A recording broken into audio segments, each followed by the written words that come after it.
말씀 아모스 3장 1절에서 8절의 말씀입니다. 아모스 3장 1절에서 8절의 말씀 우리 한 목소리로 같이 읽도록 하겠습니다. 아모스 3장 1절에서 8절입니다. 시작. 이스라엘 자손들아 여호와께서 너희에 대하여 이르시는 이 말씀을 들으라. 애굽 땅에서 인도하여 올리신 모든 족속에 대하여 이르시기를 내가 땅의 모든 족속 가운데 너희만을 알았나니 그러므로 내가 너희 모든 죄악을 너희에게 보응하리라 하셨나니 두 사람이 뜻이 같지 않은데 어찌 동행하겠으며 사자가 움킨 것이 없는데 어찌 수풀에서 부르짖겠으며 젊은 사자가 잡은 것이 없는데 어찌 굴에서 소리를 내겠느냐.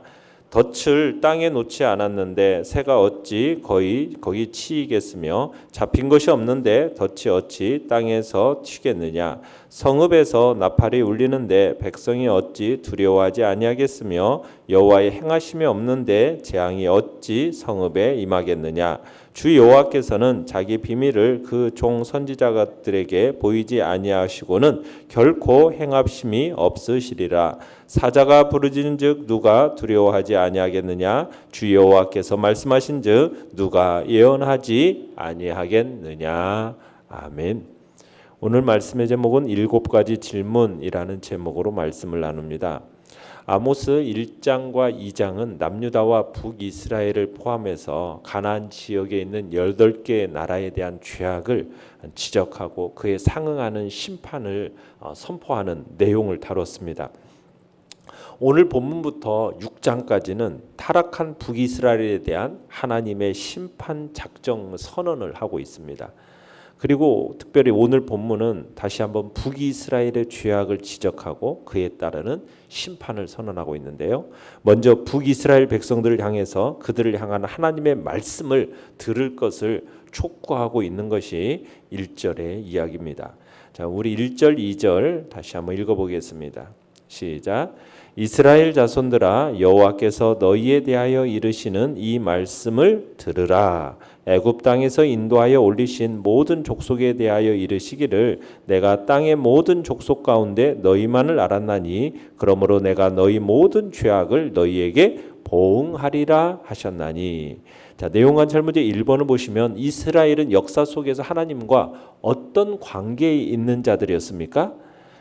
자, 북이스라엘 백성들을 향해서 하나님께서 1절에서 이렇게 표현을 하죠. 그냥 북이스라엘 족속들 이렇게 표현하지 않고요.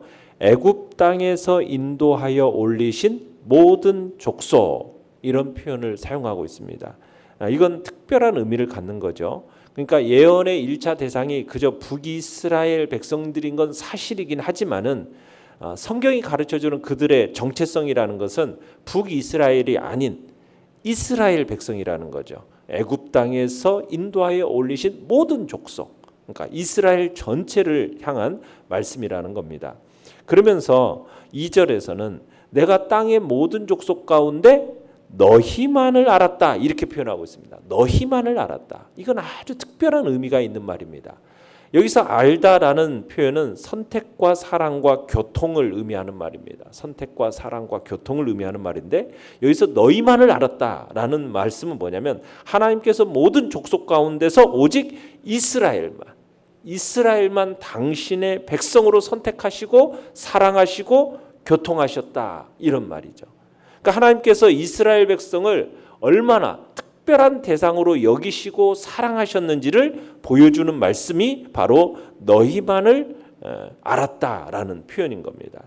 그러니까 이것은 이스라엘 백성들의 입장에서 볼 때는 정말 대단한 특권이 아닐 수가 없는 겁니다. 이스라엘 백성들은 분명 자신들이 그런 특권을 누리고 있다라는 것을 알고 있었어요.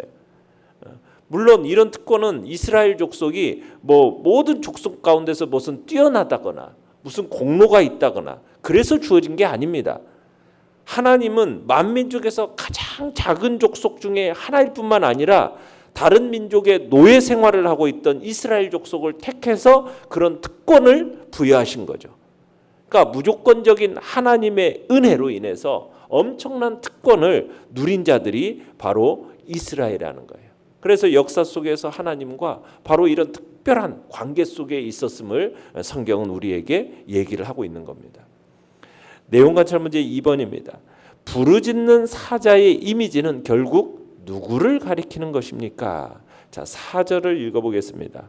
시작. 사자가 움킨 것이 없는데 어찌 수풀에서 부르짖겠으며 젊은 사자가 잡은 것이 없는데 어찌 굴에서 소리를 내겠느냐. 자, 그 다음에 8절을 읽어보겠습니다. 시작. 사자가 부르짖은즉 누가 두려워하지 아니하겠느냐. 주 여호와께서 말씀하신즉 누가 예언하지 아니하겠느냐.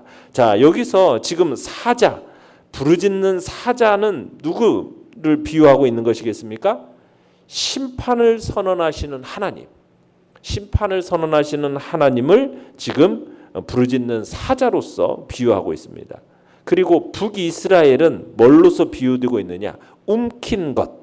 그러니까 즉 사자의 사냥감이 될 짐승으로 지금 비유하고 있는 것이 바로 북이스라엘입니다.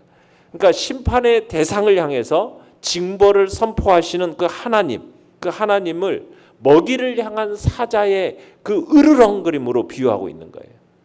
작은 짐승들은요, 이 사자의 울음소리만 들어도 이 사자의 으르렁거림, 이것이 들어도 오금을 저려가지고 도망가지 못한대요. 잡아먹히는 게 되는 거죠. 이런 것처럼 북이스라엘은 누구든 예외 없이 그가 아무리 용맹하고 강한 자라도 하나님의 그 심판이 펼쳐질 때는 몸을 가누지 못하는 상태에서 파멸을 당하게 될 것을 이야기하고 있는 겁니다.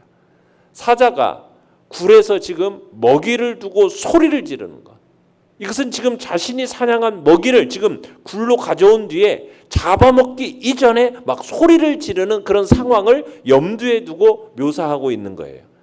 사자가 먹이를 지금 잡아먹기 직전의 상황을 묘사하고 있는 것은 바로 심판의 즉각성을 더욱 강조하고 있는 것이죠.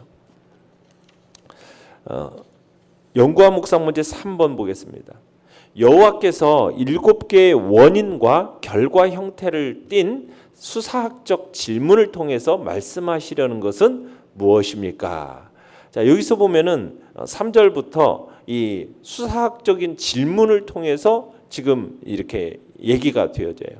그러니까 이건 뭐냐면 현재 일어나고 있는 모든 일은 과거에 일어난 일에 대한 결과다라는 것을 이야기하면서 뭘 얘기하고 싶은 거냐면 선지자 아모스가 지금 전하고 있는 이 메시지가 사람으로부터 온 것이 아니고 하나님으로부터 온 것이니까 북이스라엘 백성들이 이 예언의 말씀에 담긴 자신들을 향한 이 심판의 메시지에 대해서 두려운 마음으로 좀 받아들여야 한다. 지금 이 의미를 전달하고 있는 겁니다.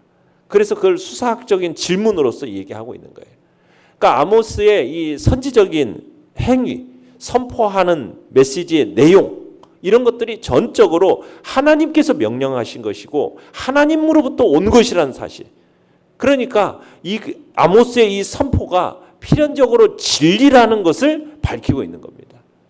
그러면서 아모스가 뭐 여기서 지금 수사학적인 질문을 사용하면서 비유적인 표현으로 사자, 뭐 수풀, 또 굴, 덫, 새, 성, 나팔, 이런 재앙과 같은 비유적인 언어, 또 거기다가 선지자, 비밀, 하나님, 예언, 막 이런 직접적인 언어, 이런 것들을 사용하면서 생생하게 지금 표현을 전달하고 있는 것은 바로 북이스라엘 백성들에게 하나님의 심판이 지금이라도 당장이라도 일어날 것 같은 긴박감을 주고 있음을 보게 됩니다.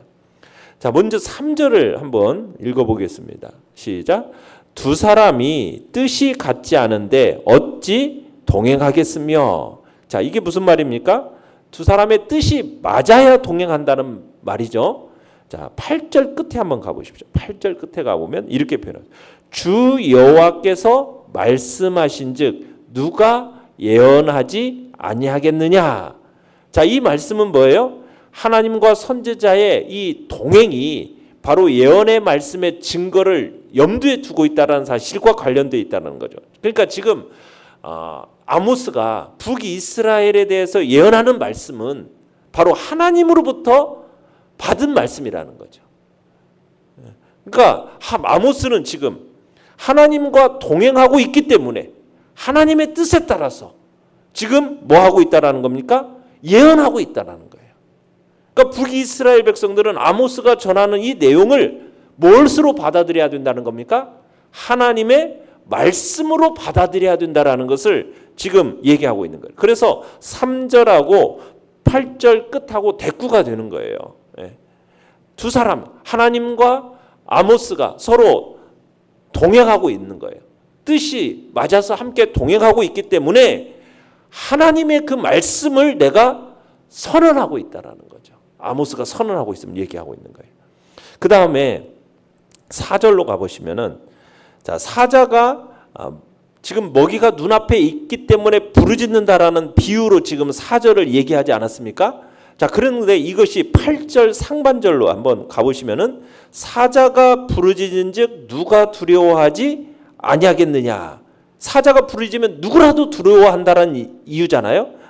두려워한다는 얘기잖아요. 그러니까는 지금 4절하고 이 8절 상반절하고 서로 비유와 대꾸를 이루고 있는데, 이건 뭐냐면 하나님의 말씀이 선포되는 것은 심판의 대상이 있기 때문이에요.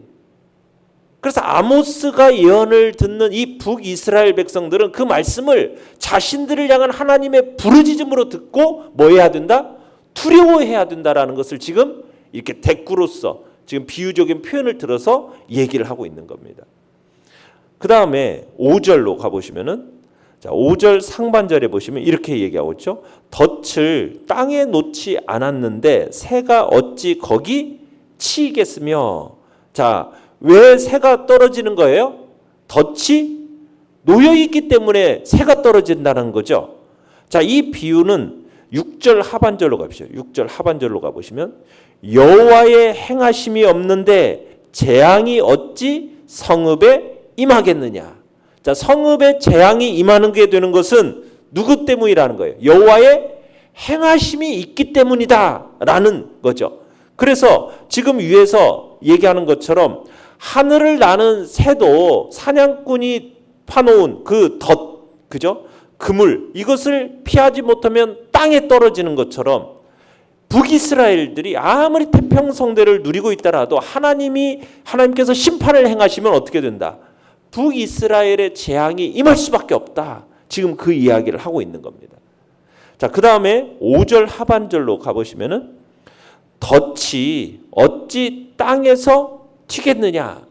자, 사냥감이 걸린 덫, 이 걸린 덫이 땅에서 뭐 할 수밖에 없다? 튈 수밖에 없다. 자, 이 비유는, 자, 6절 상반절에 보시면은, 성읍에서 나팔이 울리는데 백성이 어찌 두려워하지 아니하겠으며. 자, 적군의 공격을 받게 될 성 주민들이 뭐 할 수밖에 없다? 두려워 떨 수밖에 없다.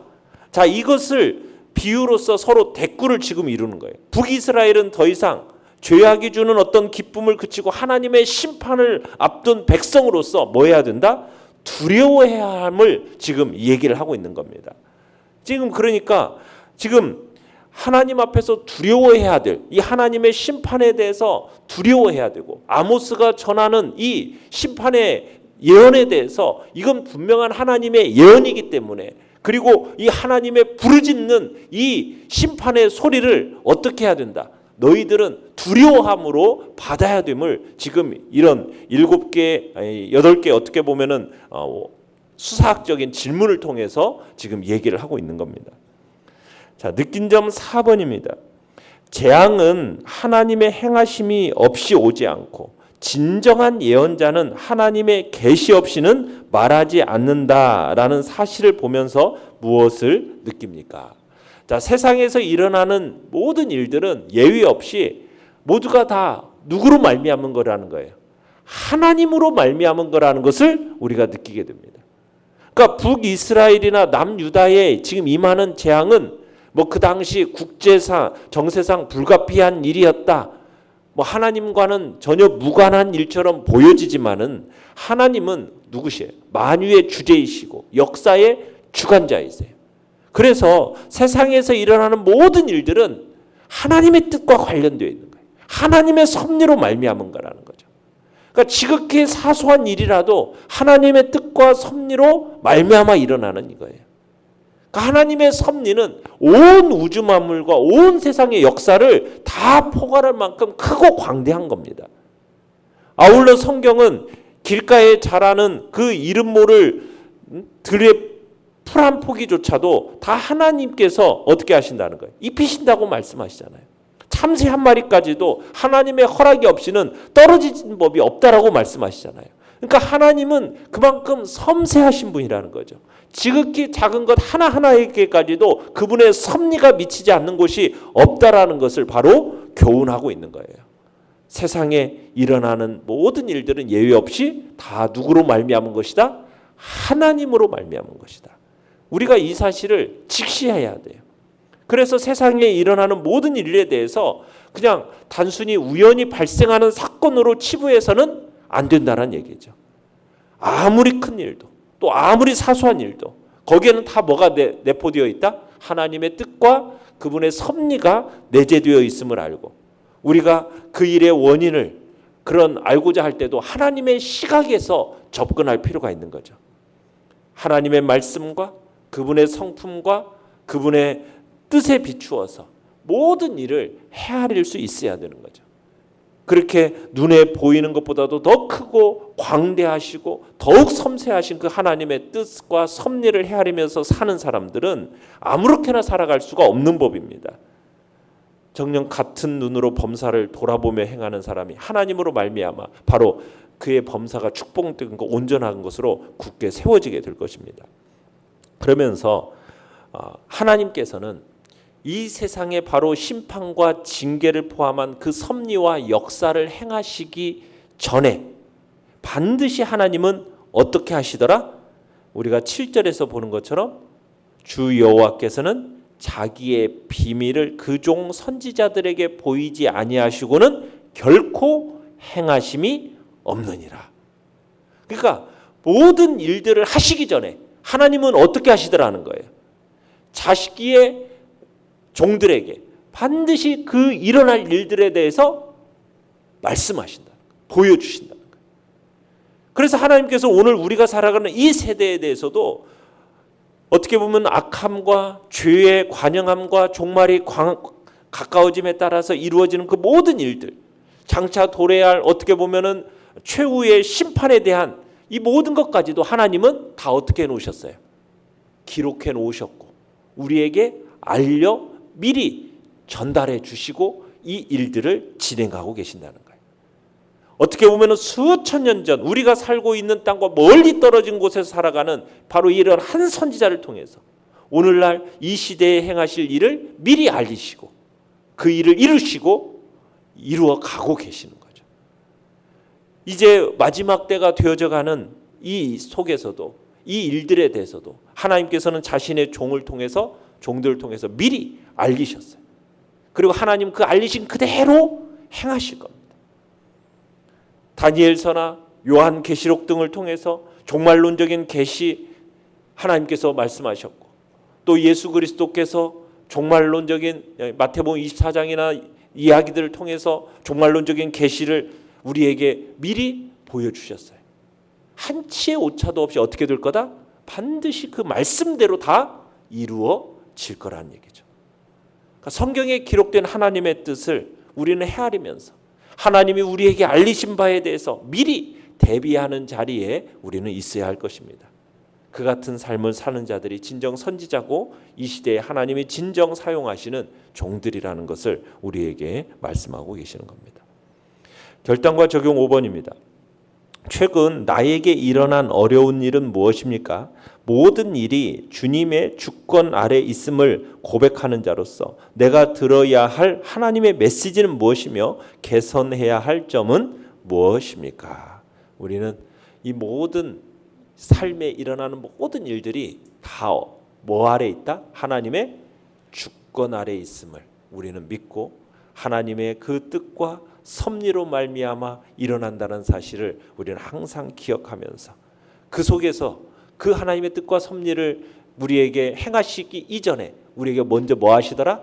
자신의 메시지를 우리에게 들려주심으로써 우리로 하여금 어떻게 살아가야 될지 그분의 뜻을 보여주심을 알고 주님 저에게 원하시는 뜻이 무엇인지 우리는 그 뜻을 알기를 힘쓰고 그 뜻을 분별해내는 복된 자리에 우리 모두가 있기를 간절히 바랍니다.